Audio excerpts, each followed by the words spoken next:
하나님 말씀 보시겠습니다. 미가서 5장 말씀입니다. 구약성경 미가서 5장 2절로 6절 말씀까지입니다. 5장 2절로 6절 한 절씩 교독합니다. 베들레헴 에브라다야, 넌 유다 족속 중에 작을지라도 이스라엘을 다스릴 자가 내게서 내게 나올 것이라. 그의 근본은 상고에 영원에 있느니라.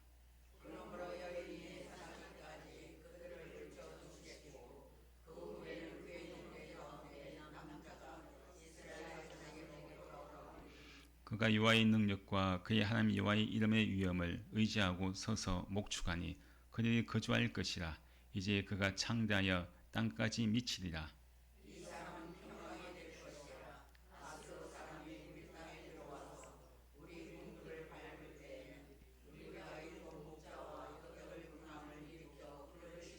같이요. 그들이 칼로 아수르 땅을 황폐하게 하며 힘으로 땅 어기를 황폐하게 하리라. 아수르 사람이 우리 땅에 들어와서 우리 징을 밟을 때에는 그가 우리를 그에게서 건져내리라. 아멘. 오늘 말씀은 이 작은 땅이 오신 왕이라는 제목 가지고 함께 말씀 나누겠습니다. 우리가 함께 읽었던 이 미가서 이 5장 말씀은 이 메시아의 탄생에 대한 예언의 말씀이 있는 그런 말씀입니다. 이 미가 선지자는 우리가 잘 알고 있는 이사야 선지자 있죠. 이사야 선지자와 같은 그런 동시대에 사역했던 그런 이 선지자인데, 근데 이 미가 선지자가 활동했던 이 당시는요, 대제국이라고 할 수 있는 아수르가 아주 강력한 그런 통치를 좀 자랑했던 그런 시기입니다. 특별히 아시리아의 이 왕 사르곤 2세가 죽죠. 그렇게 이 강력한 그런 이 힘을 떨쳤던 그 아수르의 그 사르곤 2세가 이제 죽으니까요, 나라가 갑자기 이제 어순해집니다. 그렇잖아요. 큰 권력을 가지고 그 나라를 통치하면서 많은 그런 세계 여러 나라에 큰 힘을 자랑했던 그 왕이, 이 아수르 그 왕이 죽고 나니까 그 나라가 너무나 우순한 거예요.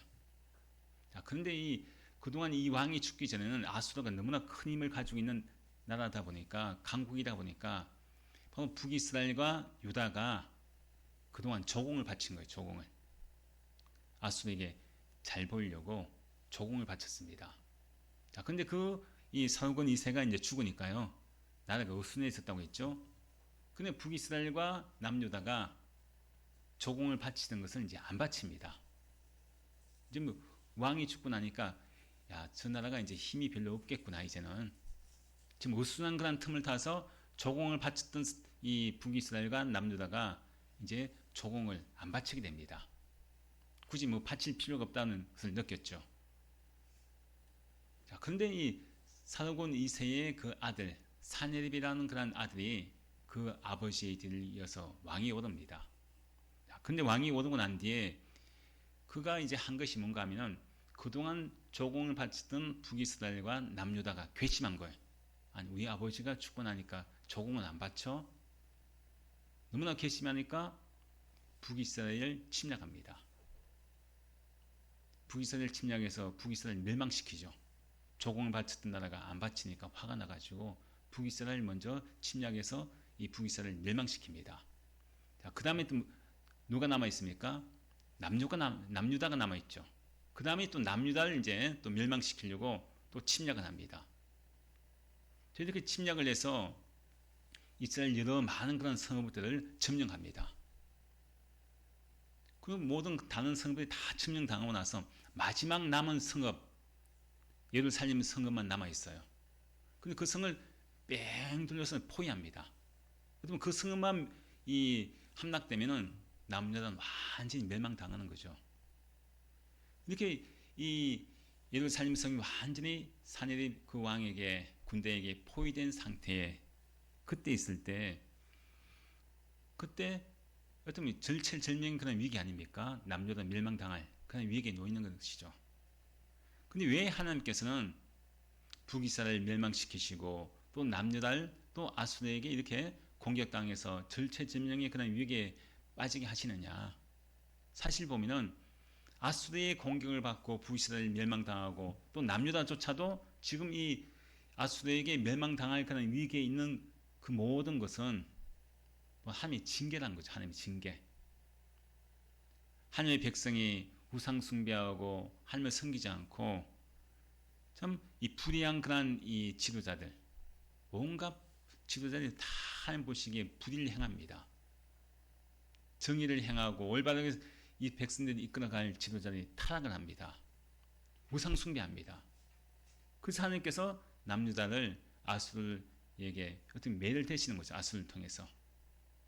이렇게 절체절명의 그런 위기 가운데 이제 예루살렘 성만 남아 있는데 그때 백성들의 마음은 어떻겠습니까? 야, 이제 우리 끝났겠구나. 다른 성들 다 멸망당하고 이제 이 예루살렘 성만 이제 남아서 그것도 완전히 다 포위된 상태인데 이제는 우리도 저 북이스라엘처럼 멸망당하겠구나. 그런 마음이 있습니다. 이제 끝났구나. 자, 이런 상황에서 바로 하나님께서 이 미가 선지자에게 말씀하시죠. 미가의 뜻은 무엇이냐? 누가 여호와 같은가? 라는 뜻을 가지고 있습니다.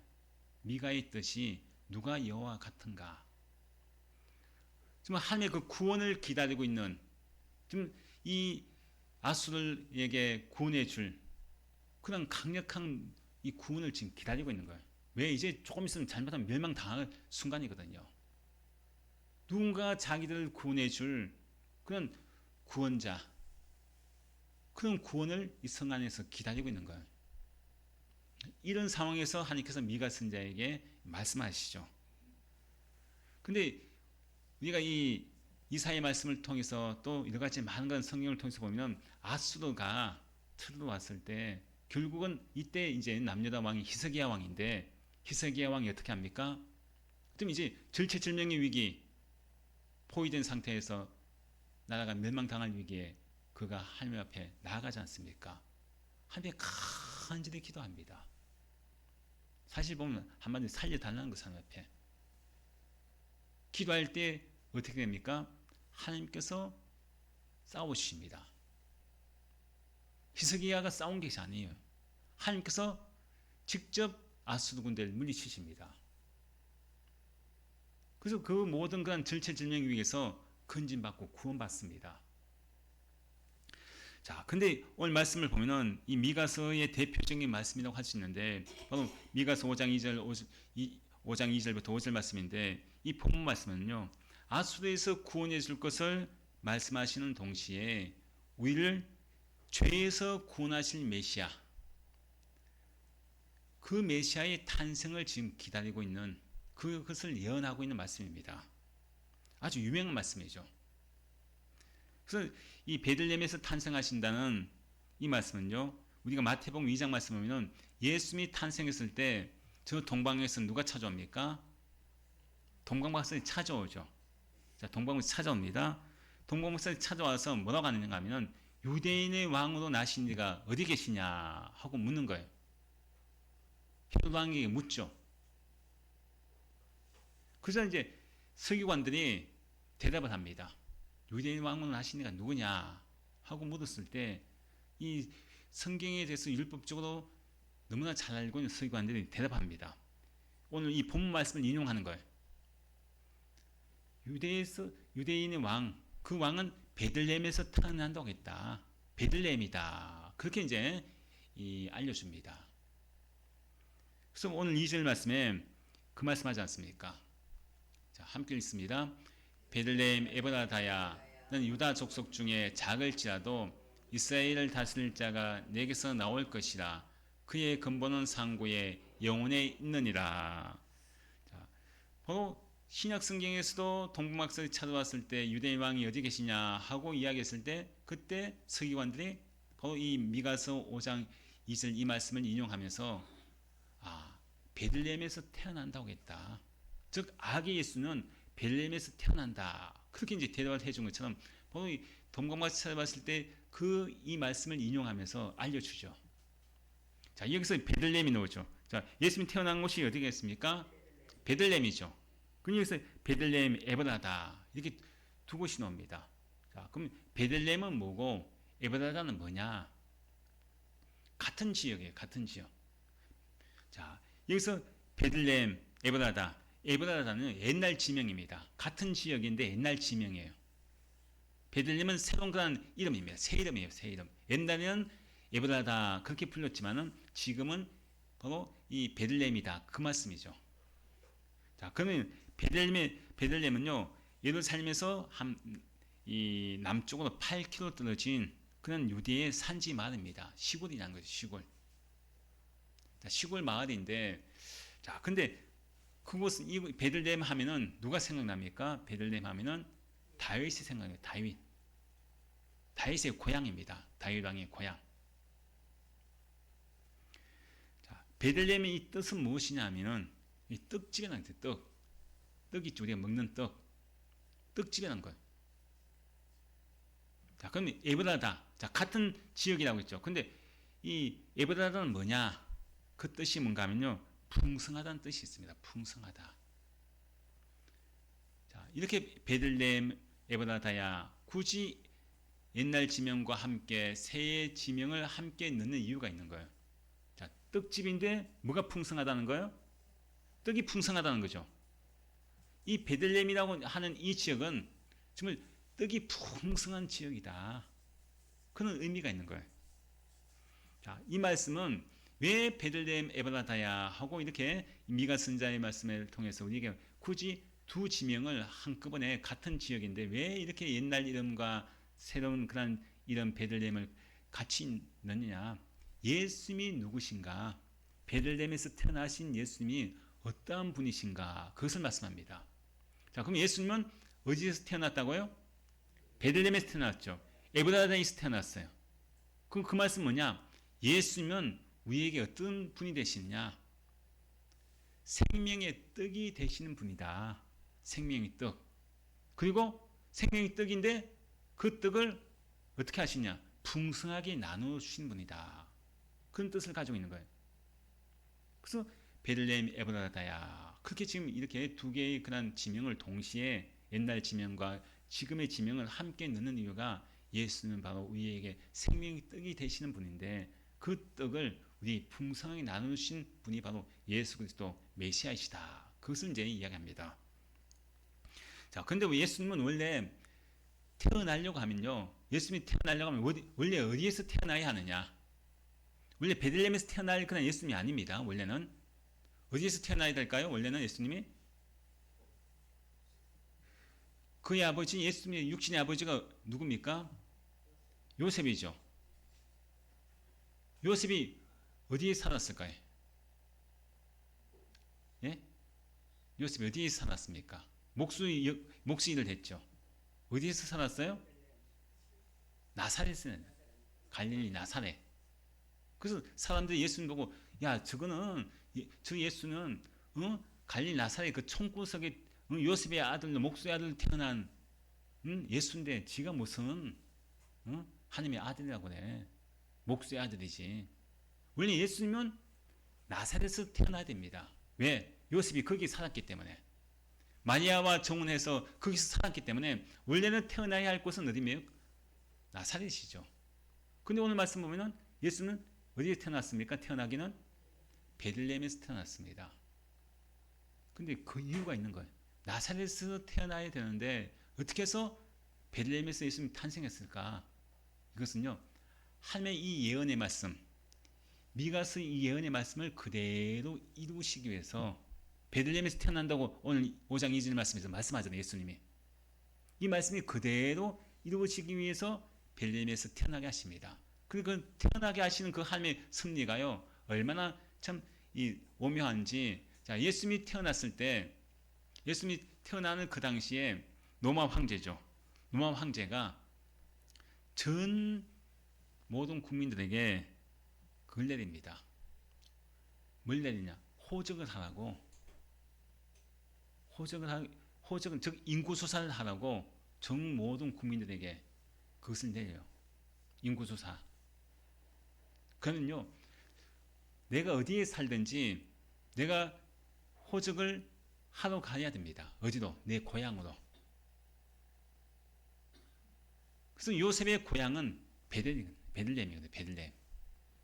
그래서 나사렛에서 살고 있다가 그래서 어디로 가야 됩니까? 호적하러 베들 자기 고향으로 가야 되죠. 그래서 베들레헴으로 온 거예요.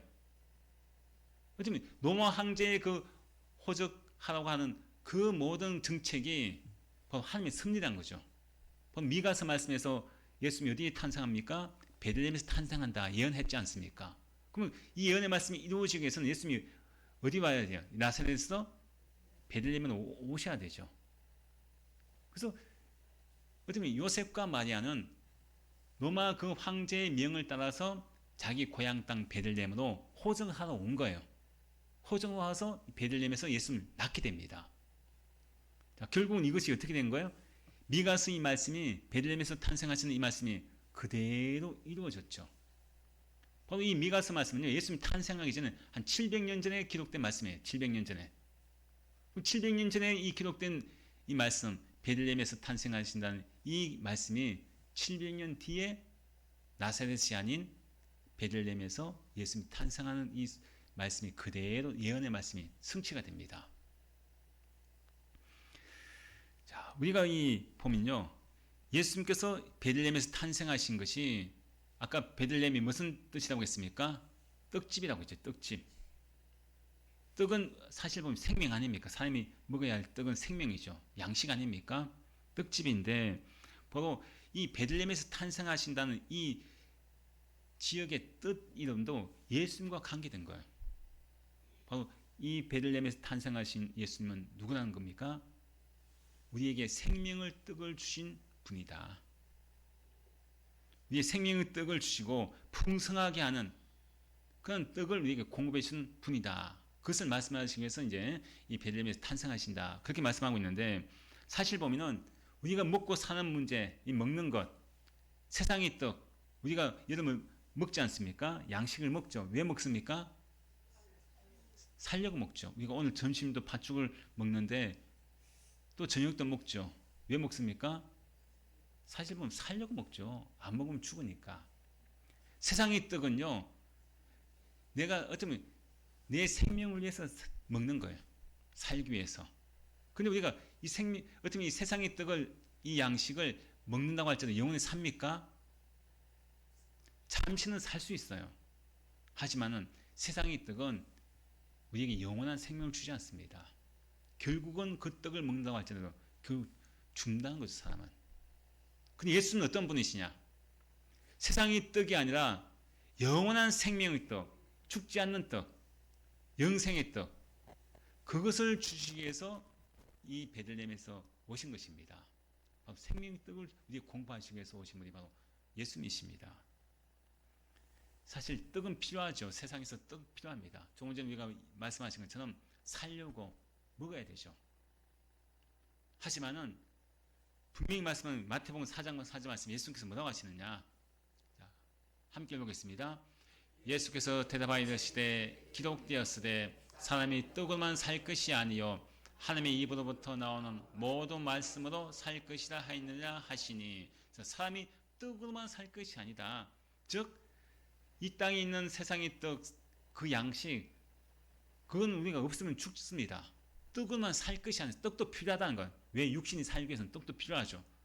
하지만은 그것이 우리가 궁극적인 인생의 목적이 아니라 우리의 인생의 진정한 목적은 뭐냐? 하나님의 입으로부터 나오는 모든 말씀으로 살 것이나. 하나님의 입으로 나오는 모든 말씀은 뭡니까? 생명의 말씀이죠. 즉 생명의 말씀은 누구냐? 예수님입니다. 그 생명의 떡이신 예수님을 내가 먹어야지만이 우리 육신은 결국 이 세상의 떡을 통해서 살고 결국 또 죽지만은 한 입으로부터 나오는 모든 말씀, 즉 생명의 떡이신 예수님을 먹는 자에게는 영생이 있습니다. 영원히 죽지 않는 생명을 얻는다는 것입니다. 자, 그리고 또 이제 이 3절 말씀에서 또 그 말씀하지 않습니까? 3절 말씀 함께 읽겠습니다. 그러므로 여인이 해산하기까지 그들 붙여 두시겠고 그 후에는 그의 형제 가운데 남은 자가 이스라엘 자손에게로 돌아오리니. 자, 여기서 여인이 해산하기까지. 자, 그럼 여기서 여인이 누구겠어요? 신약 시대에 보면 누구겠습니까? 마리아죠. 예수님의 어머니 마리아입니다. 뭐 이 예수님의 그 어머니 마리아가 예수님을 잉태한 것을 이야기하지 않습니까? 그 성령으로 잉태되었습니다. 성령으로 예수님을 잉태했는데, 근데 예수님이 그 마리아의 해산의 고통을 통해서 이제 태어납니다. 베들레헴에서 태어나죠. 아기 예수님을 낳습니다. 근데 그 예수님의 탄생은요, 그냥 어린 아기의 일반적인 우리가 생각하는 일상에 많은 아이들 태어나는 그런 탄생과 다릅니다. 그런 출생과 다릅니다. 예수님께서 태어나신, 즉 이 마리아의 그 해산의 고통을 위해서 태어나신 그 예수님은요, 그 예수님의 탄생이 뭘 이야기하느냐? 새로운 생명의 시작임을 이야기합니다. 새로운 생명의 시작. 즉 구원의 시작이 예수님의 그 탄생을 통해서 그때부터 시작됩니다. 구원의 시작이 된다는 거죠. 그래서 생명의 떡이신 예수님이 그 베들레헴 생명의 떡집에서 태어났습니다. 그 떡을 우리에게 풍성하게 먹이시는 그는 예수님이신데, 오늘 말씀을 통해서 보면 예수는 또 어떤 분을 묘사하느냐? 목자로 표현합니다. 목자. 생명의 떡을 먹이는데 풍성하게 우리를 꼴을 먹이시는, 생명의 꼴을 먹이시는 목자로 표현합니다. 자, 그래서 4절 말씀에 그 말씀하지 않습니까? 4절에서 함께 읽습니다. 그가 유아의 능력과 그의 하나님 유아의 이름의 위엄을 의지하고 서서 목축하니 그들이 거주할 것이라. 이제 그가 창대하여 땅까지 미치리라. 자, 여기서 목축하니 그들이 거주할 것이라. 목축은 양을 목축하는 것을 합니다. 양을. 즉 예수님께서는 모든 양떼들에게 뭘 주십니까? 생명의 떡을 주시고 풍성하게 먹이시는 목자라는 거예요. 목자. 작은 땅 베들레헴에서 태어나신 예수님이 생명의 떡을 우리에게 주시기 위해서 목자로 오셨다. 그 말씀입니다. 그래서 저와 여러분들은 뭘 먹는 삶이에요? 예수님을 통해서 그래서 생명의 떡을 먹는 삶입니다. 그것도 풍성하게 예수님을 통해서.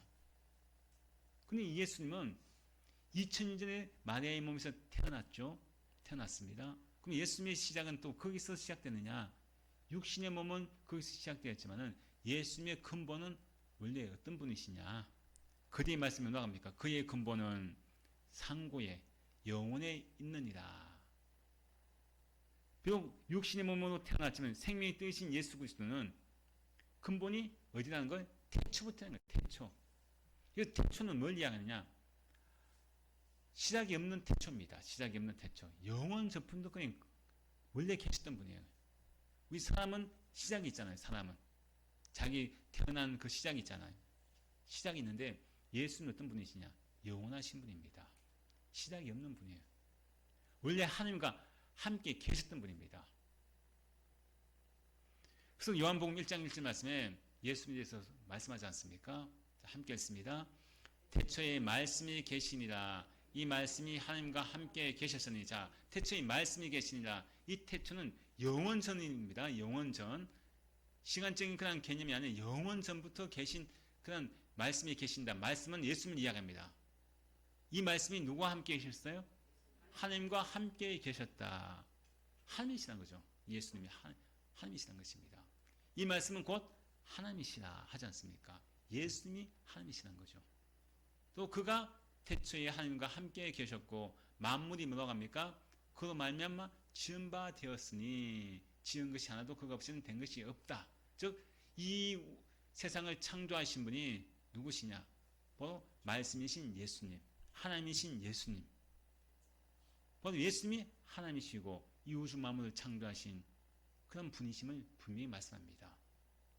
2000년 전에 그때부터 예수님이 시작된 것이 아니라 이미 예수님은 영원 전부터 이미 계셨던 분인데, 영원 전부터 계셨던 그 예수님이 우리의 죄를 대속하시기 위해서 성령으로 잉태된 그 마리아의 몸에서 태어나신 것이 2000년 전령하시죠.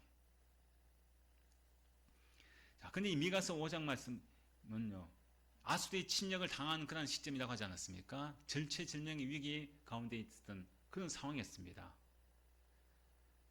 자, 근데 로마 압제에 또 이 예수님 당시에는 어떤 시기입니까? 로마 압제의 그런 고통 속에 있던 그런 상황 아닙니까? 미가서 말씀에서는 아수르의 압제 속에 포위 속에 있었던 그런 절체절명의 고난 가운데 있었던 상황이고 또 예수님 당시에는 로마 제국의 그 통치하에서 억압 속에서 고통 속에 살고 있던 그런 시기입니다. 자, 그러면은 로마 시대에 살고 있던 유대인들에게 가장 큰 소망 뭐겠어요? 우리 옛날에 일제시대 때 가장 큰 소망 무엇이었습니까? 해방이죠. 자유죠. 마찬가지예요. 로마로부터 나라가 멸망당한 상황에서 이스라엘 백성들이 가장 원하는 것은 자유 아닙니까? 해방이죠. 그들에게 있어서는요, 하나님께서 약속하신 이 메시아, 구원자, 그 구원자를 지금 간절히 기다리고 있는 거예요. 사실 이 당시는 로마가 가장 강력한 나라 아니었습니까? 전 세계에서 전체를 다 지배하듯이 엄청난 큰 힘을 가진 그런 나라입니다. 자, 그러면은 이 자기들을 통치하고 있는 이스라엘 백성을 다스리고 있는 이 로마를 점령하기 위해서는 그 로마보다 더 강한 나라가 와야 되죠. 그런 로마보다 더 강한 황제보다 더 강한 왕이 로마를 제패하고 멸망시켜서 자기를 구원해 줄 그런 사람이 분명히 필요합니다. 그 이스라엘 백성이 지금 그것을 구하고 있는 거예요. 그 소망하고 있는 거예요. 우리를 빨리 로마에서 구원해 줄 구원자 메시아가 언제 오실까? 간절히 지금 소망하고 있습니다.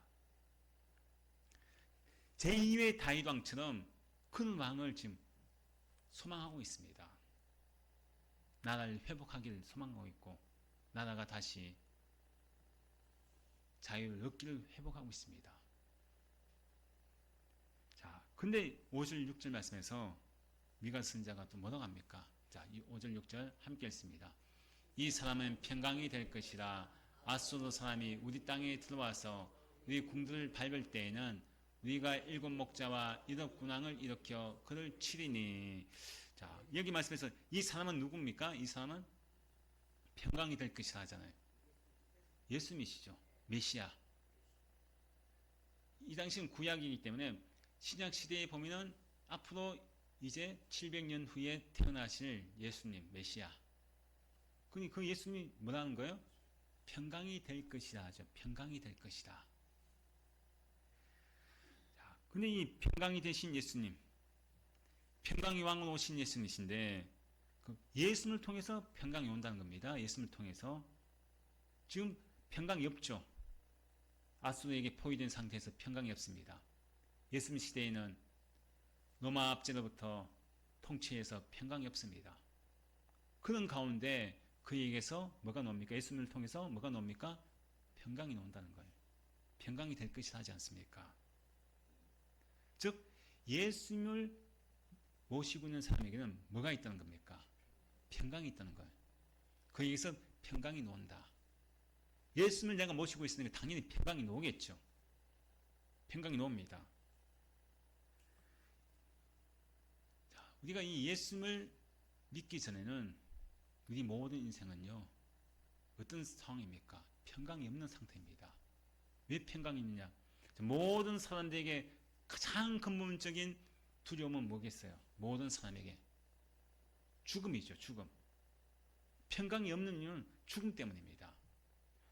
돈이 많은 사람도 권력이 있는 사람도 아무리 자기가 많이 가졌다고 할지라도 죽음이 가장 두렵습니다. 또 가장 가난한 사람도 죽음이 가장 두려운 거예요. 누구나 할 것이 죽음이라는 것은 찾아오니까 두렵습니다. 자, 이런 끊임없는 이러한 이 평강 있는 삶 속에서 베들레헴에서 누가 탄생합니까? 예수님이 탄생하시죠.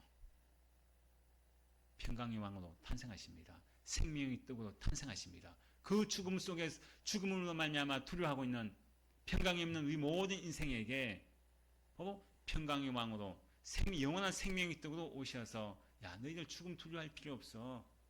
내가 너희들에게 영원한 생명의 떡을 줄 테니까 이 떡을 먹는 자에게는 영원한 생명이 있어. 그리고 죽음을 인한 두려움이 사라져. 평강이 온다는 거예요. 그래서 진짜 예수 그리스도를 내 안에 모시고 있는 사람에게는 죽음이 두려울까요? 안 두려울까요? 안 두렵죠. 왜 그렇습니까? 생명의 떡인 예수님이 나에게 영생을 주시기 때문입니다.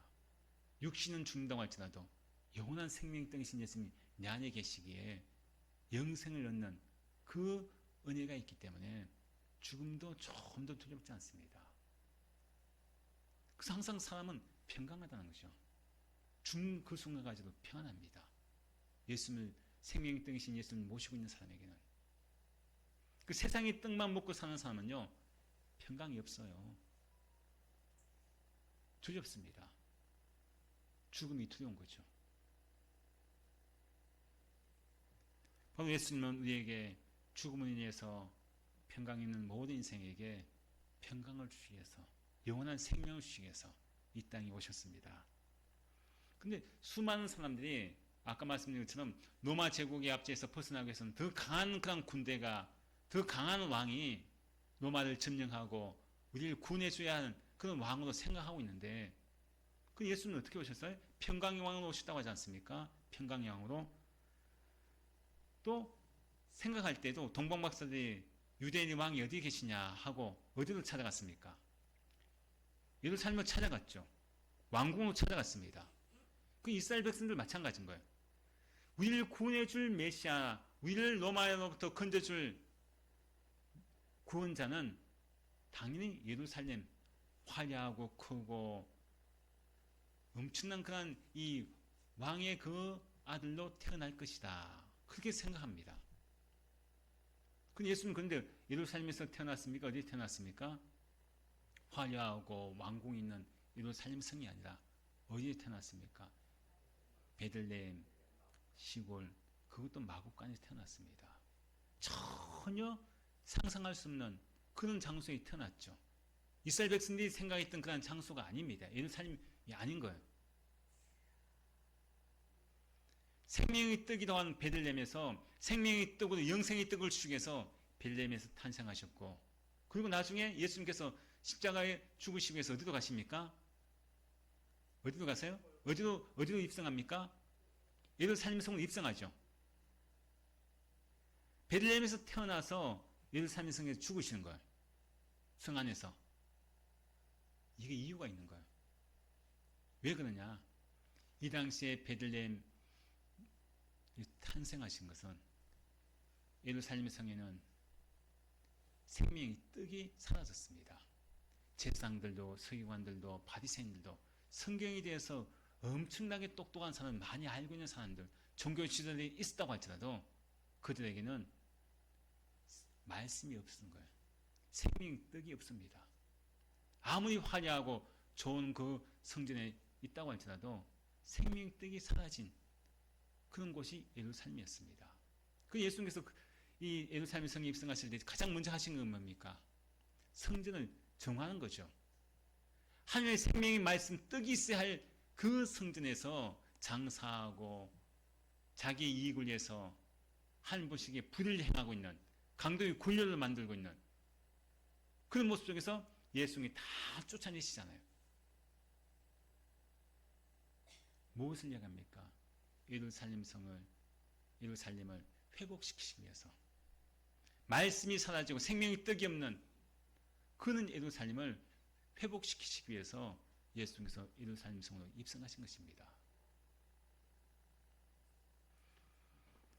근데 예수님은요, 사람들이 생각했던 것처럼 그런 구원자가 아니었습니다.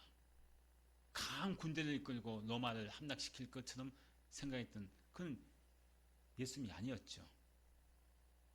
오히려 예수는 작은 땅, 시골 베들레헴에서 탄생하셨고, 또 예루살렘 성에 입성하셔고도 그들과 싸우지 않습니다. 로마와 싸우지 않습니다. 오히려 잡히죠. 자신을 죽이려고 하는 자들에게 그냥 순순히 잡힙니다. 또한 어떻게 하십니까? 십자가를 지시고 죽지 않습니까?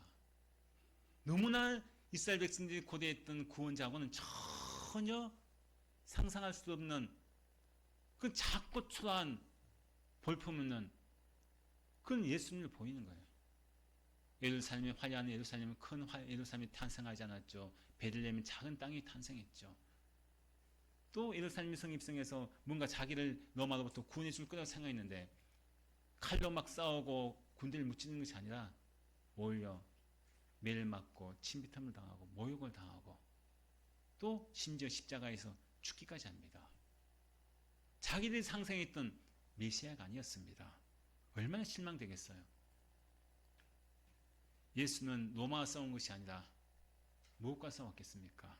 죄와 죽음과 싸우신 분입니다. 로마를 향해서 싸워 오신 분이 아니라는 거예요. 어느 한 나라를 대신해서 어느 한 나라를 상대해서 싸워 오신 분이 아닙니다. 예수님의 그 싸움은 로마가 아니라 우리 인간 안에 있는 죄와 사망의 권세와 싸우신 분으로 오신 것이라는 거예요. 우리의 안을 지배하고 있고 우리를 정말 이 죄의 결박으로 꽁꽁 묶고 있는 사단의 권세와 싸우시기 위해서 이 땅에 오신 분이라는 것입니다. 예수님께 싸우신 건 죄라는 것입니다. 죄. 그래서 로마서 3장 23절 말씀 뭐라고 합니까? 함께 읽습니다. 모든 사람이 죄를 범하였음에 하나님의 영광이 이르지 못하더니 모든 사람이 다 죄인이기 때문에 예수님께서 오신 이유는 바로 이것입니다. 이 죄인을 구원하시고자 우리 안에 있는 죄와 싸우고 죄의 권세를 멸하시고자 이 땅에 오신 분이 바로 예수님이십니다. 피 흘림이 없으면 사함이 없다는 그 말씀을 이루시기 위해서 친히 우리의 모든 죄를 담당하셔서 십자가에서 자기의 피를 흘리고 죽으신 것이죠. 십자가는 세상 사람들 볼 때는 패배의 장소였습니다. 모든 사람들이 그 예수를 보고 얼마나 실망했겠습니까? 자기들은 구원자라고 생각하고 우리를 구원해줄 메시아라고 생각했는데 근데 그 예수는 형편없이 무참하게 십자가에서 죽으셨습니다. 패배의 장소로 보입니다. 하지만은 그 십자가는 가장 위대한 승리의 장소입니다. 우리의 모든 죄가 사함받고 우리 모든 심령들이 생명이 뜨고 말미암아 영생을 얻는 귀한 은혜의 장소가 바로 십자가의 사건이라는 것이죠. 그리고 하나님과 우리 사이가 어떻게 됩니까? 이제는 평강을 누리죠. 그 죄 때문에 하나님과 우리 사이가 원수되었던 우리가 가로막혔던 담들이 예수님을 통해서 십자가를 통하는 말미암아 어떻게 했습니까? 평강을 누리죠. 평강. 그래서 예수는 평강의 왕이라는 겁니다. 하나님과 우리 사이에 또 사람과 사람 사이에 이런 모든 것들을 다 평강으로 이루신 분이 바로 예수 그리스도고 그 사건이 십자가상에서 이루어졌습니다. 죄와 사망의 권세를 이기신 장소가 십자가라는 것입니다. 그래서 예수는 평화의 왕으로 오신 분이죠. 그래서 5절 말씀에 그가 평강이 될 것이라 하지 않습니까? 그가 평강이 될 것이라. 그 누가 우리 모든 사람들을 구원해 줄 메시아가 참 작은 땅 베들레헴에서 탄생할 거라고 생각했겠습니까? 저는 이 말씀을 보면서요. 저도 여러분들한테 말씀드렸듯이 정말 시골 중에 시골에 살았어요. 엄청난 그런 시골에 촌에 살았는데 사실 속된 말로 촌놈이죠. 촌놈. 그 시골에 살던 저는 항상 생각할 때 야, 제가 지금 이 대전에 살고 있잖아요. 야, 정말 날 출세했다. 야, 나 같은 촌놈이 저 구석에서 촌구석에서 맨날 코 찔찔 흘리고 막 토끼 잡으러 다니고 이 겨울철 되면 토끼 잡으러 다니고 스케이트 타면서 뭐 그렇게 나무 하러 다니고 막 그렇게 했던 그 시골 촌놈이 야, 대전에서 내가 목회를 하다니. 그 참 작고 작은 시골에 깊은 산속에 살던 제가 목사가 된 것이요. 야, 정말 이것이 얼마나 큰 은혜인지. 저는 세상에 목사가 된 것이 가장 최고의 자랑거리입니다. 모르겠어요. 세상 사람 볼 때는 아예 목사가 뭐 별거냐, 가난하기도 하고, 월급 세상 사람 말은 월급도 제대로 못 받고, 뭐 큰 교회 말고는 대형 교회 말고는 목사들이 힘들지 않습니까? 그렇게 공부해가지고 남 주고 있고 변변치 이렇게 변변하게 잘 살지도 못하고. 근데 목사라고 하는 이것이요. 얼마나 제가 자랑스러운지. 야, 그 총구석에서 목사가 나왔네. 목사가 됐네 내가. 어릴 때는 상상도 못했죠. 제가 목사가 될 거라고는. 근데 하나님께서 저를 목사로 만들어 주셨잖아요. 그 작은 땅, 작은 시골 그 촌에서 저를 목사로 하나님께 만들어 주신 거예요.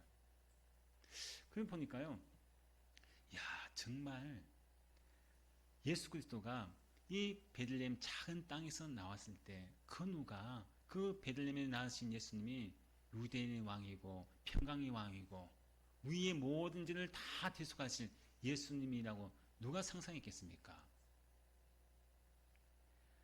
근데 오늘 말씀을 보면요, 또 그 말씀 4절 말씀에 그 말씀 하잖아요. 4절 함께 보겠습니다.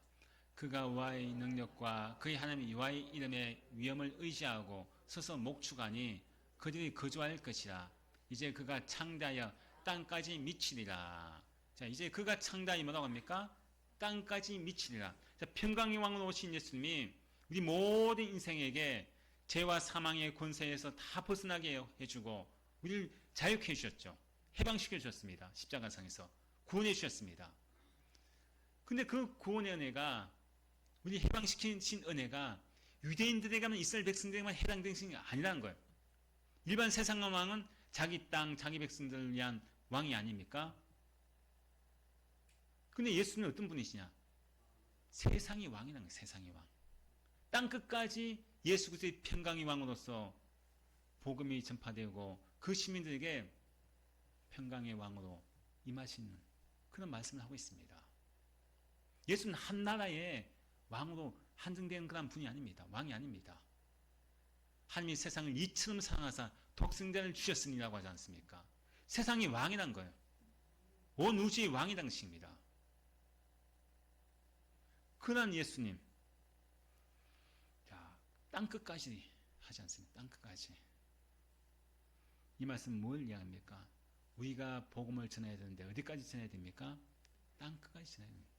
예수님이 이 세상에 땅까지 평화의 왕으로 오신 것처럼 그 예수님을 주와 여러분을 통해서 하나님께서는 뭘 하시느냐? 땅 끝까지 이 예수 그리스도 평화의 왕으로 오신 그 예수를 증거해라. 우리에게 그 사명이 있는 거예요. 그 사명. 자, 그리고 마지막에 이제 6절 말씀에서 또 그 말씀하죠. 6절 함께 읽습니다. 그들이 칼로 아수르 땅을 황폐하게 하며 니므롯 땅 어기를 황폐하게 하리라. 아수르 사람이 우리 땅에 들어와서 우리 지경을 밟을 때에 그가 우리를 그에게서 건져내리라. 자, 이 세상에서 죄에서 우리를 구원하고 또 구원하는 왕은 지금까지 아무도 없었습니다. 하지만 2000년 전 베들레헴 작은 땅에 오신 그분이 우리를 구원해 주셨습니다. 그분이 누구겠습니까? 예수님이시죠. 자, 예수, 그 뜻이 뭡니까? 예수. 그가 자기 백성을 그들의 죄에서 구원할 자. 그가 자기 백성을 자기 죄에서 구원할 자. 자기 백성을 그들의 죄에서 구원할 자가 바로 예수님입니다. 자기 백성이 바로 누굽니까? 저와 여러분들 아니겠습니까? 저와 여러분들의 모든 죄를 구원해 주기 위해서 2000년 전에 베들레헴 작은 땅에서 오신 분이 바로 예수님이십니다. 여러분들, 여러분 심령이 베들레헴이 되시기 바랍니다. 베들레헴이 된다는 뭘 이야기합니까? 떡집이 되는 거예요. 떡집. 그것이 어떤 의미입니까? 생명의 떡집인 예수님을 모시고 있는 사람이 되는 거예요. 생명의 떡이신 예수님을 모시고 있으면은 그 생명의 떡을 통해서 내가 어떻게 됩니까? 영생을 얻고 죄와 사망의 모든 권세에서 벗어나서 구원받아서 우리가 어떤 삶을 누리게 되느냐? 평강의 삶을 누리게 되는 삶을 누리게 된다는 것입니다. 여러분 각자가 작은 땅 베들레헴이 되시기 바랍니다. 또 여러분 가정이 베들레헴이 되시기 바랍니다. 또 우리 교회가 어떤 곳이 되겠습니까? 생명의 떡이 풍성히 넘치는 베들레헴이 되어야 됩니다. 우리 모두가 이제 성탄절 맞이하실 때 평강의 왕으로 오신 예수님을 우리 안에 모심을 말미암아 우리 모든 여러분들 삶의 중심이 베들레헴이 되어서 베들레헴에서 우리에게 주신 생명의 떡이신 영원한 그 생명의 떡이신 예수님을 땅끝에 전하는 귀한 복된 성도 되시기를 축원드립니다.